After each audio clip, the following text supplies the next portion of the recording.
자, 여러분들 오늘은 선생님과 함께 유능길의 장마라는 작품을 살펴볼 겁니다.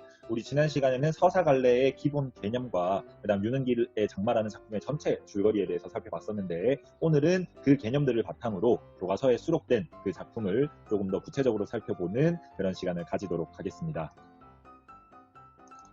자, 그래서 페이지 66페이지 같이 펴주시면 될 것 같고, 우리 교과서에는 그 유능길의 장마라는 작품 중에서 위기, 절정, 결말 부분이 수록되어져 있습니다. 보면 그 부분들을 우리 구체적으로 같이 한번 살펴보는 그런 시간을 만들어 봅시다.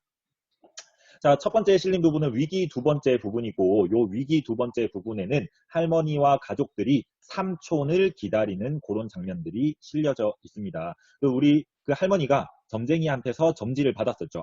아무 날, 아무 시에 삼촌이 돌아올 것이다 라는 점지를 받았고, 그래서 할머니는 이 삼촌을 맞이하기 위해서 굉장히 기다리고 있는 그런 모습이 여기에 담겨져 있습니다. 보면 그 내용을 같이 한번 살펴봅시다. 자, 할머니가 대문간에 서서 호통을 치는 바람에 공곤한 잠에서 깨었다. 날은 부옇게 밝았으나 아직도 꼭두 새벽이었다. 가뜩이나 짧은 여름밤인데 그런 정도는 자나마나였다. 잠을 설친 탓에 머리는 띵 울리고 눈꺼풀은 슬슬 감겼다. 그러나 나는 아무렇지도 않은 편이었다. 여러 날 겹치는 피로와 긴장 때문에 얼굴 모양들이 모두 말이 아니었다. 아버지는 굉장히 부었고요. 그 다음 푸석푸석했고요. 그 다음 어머니는 굉장히 수척한 그런 모습들을 보이고 있다라는 거죠. 자, 여기까지 내용이 크게 많지는 않은데 이 내용들을 한번 정리해보면 아까 말씀드렸듯이 할머니는 누구를 기다리고 있어? 삼촌을 맞이하기 위해서 굉장히 바쁘게 준비를 하고 있습니다. 자, 그런데 그 삼촌을 맞이하기 위해서 이 할머니가 온 집안 식구들을 못 살게 구는 그런 모습들이 나타나고 있다는 거죠. 그래서 할머니의 상화에 시달린 가족들의 모습이 아버지는 팅팅 부었고 굉장히 얼굴이 누렇게 떴고 부석부석한 그런 모습, 그다음 어머니는 굉장히 강마른 대꼬챙이처럼 수척해진 그런 모습들이 나타나 있다라는 겁니다. 자, 그다음 외가 식구들이라 해서 특별히 나은 사람도 없었다. 그런데 우리 할머니만이 정청해가지고 첫 새벽부터 기진맥진한 사람들을 게으른 소잡들이 했다 그랬습니다. 온 가족 식구들이 힘든데 우리 할머니는 굉장히 쌩쌩하십니다. 왜? 누구를 맞이해야 되니까? 삼촌을 맞이해야 되니까. 그래서 이른 새벽부터 이 피곤한 온 가족 사람들을 소잡듯이 잡고 있다라는 거죠. 그렇죠. 근데 왜 이렇게 소잡듯이 잡느냐? 그 이유가 밑에 나타나 있습니다. 아버지와 어머니를 대문간에 나란히 불러놓고 무섭게 혼내는 할머니. 왜 혼내느냐? 그 이유는 얘 때문이죠. 장명등이 꺼져 있었기 때문입니다. 장명등. 그 윗부분, 앞부분의 줄거리의 마지막 부분 보시면 밤새도록 등을 환히 밝혀놓으라고 하셨다. 누가? 할머니가. 왜? 중요한 사람이 오니까. 삼촌이 오니까. 그러면 삼촌이 오랜만에 집에 오는데 집이 어두컴컴하고 이렇다고 생각을 해보세요. 굉장히 쓸쓸하고 암울할 거 아니야. 그죠? 그래서 이 장명등을 굉장히 밤새도록 켜놔라고 이렇게 했는데 새벽에 보니까 장명등이 꺼져 있었다는 거죠. 그래서 할머니가 우리 아버지와 어머니한테 엄하게 이렇게 혼내는 모습들이 나타나고 있는 겁니다. 아시겠죠? 자, 그런데 삼촌이 오기를 위해 밝혀둔 불, 이 장명등인데 이게 꺼져 있었다. 그죠? 이게 이런 식으로 꺼져 있었다. 어떤 징조가 느껴지십니까, 여러분? 그렇죠. 굉장히 뭔가 불길한 그런 기운이 들더라. 불길한 징조를 암시한다라고 보셔도 되겠습니다. 자, 기름이 아직 반이 넘게나 들어있는데도 어느 바람이 언제 끄고 갔는지 유리가에 물기가 촉촉했다. 어쨌든 장명등이 꺼져 있고요. 그래서 이 장명등 일로 할머니는 몹시 심정이 상해버려서 하느님이 간밤에 몰래 들어와서 아버지와 어머니의 정성을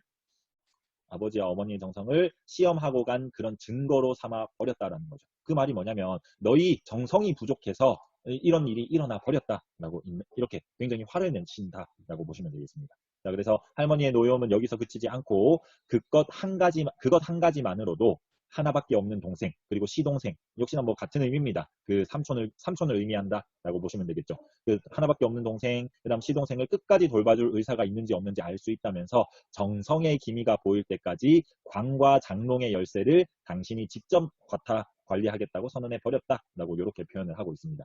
광, 그다음 장롱 열쇠. 우리 옛날에는 돈을 장롱에다가 이렇게 보관하는 그런 모습들이 있었잖아. 그렇죠? 그래서 이 장롱의 열쇠를 할머니가 직접 관리하겠다라는 것은 이 집안의 경제적인 실권을 아직 너희한테 주지 않겠다라고 얘기하는 거죠. 요 장명등을 꺼뜨린 일 때문에. 아시겠죠? 자, 그래서 할머니가 굉장히 많이 화가 났구나라고 이렇게 정리를 하시면 될 것 같고요. 자, 그다음 자, 이 경사스러운 날 아침부터 여편네가 집안에서 큰 소리를 하면 될 일도 안 되는 법이니께 이만침 혀두고 참는다만 후사는 너들 알아서 해라.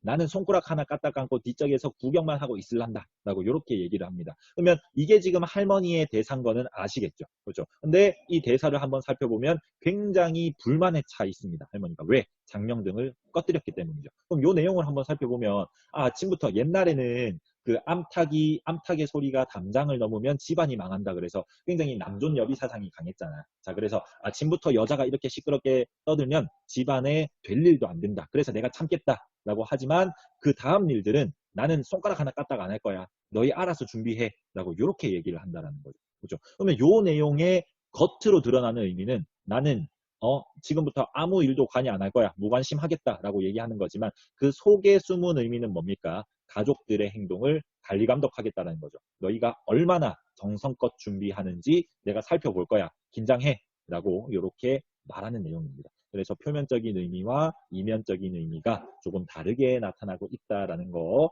이런 것도 같이 한번 살펴보시고 자, 그 다음 계속 밑에 한번 내용을 봅시다. 자, 큰 자석이라고 있는 것이 저 모양이니 쯧쯧 그러면서 아버지를 이렇게 탐탁치 않아 하는 그런 모습들. 그 다음 할머니는 양쪽 팔을 회회 저으면서 불이 나게 안채로 향했다.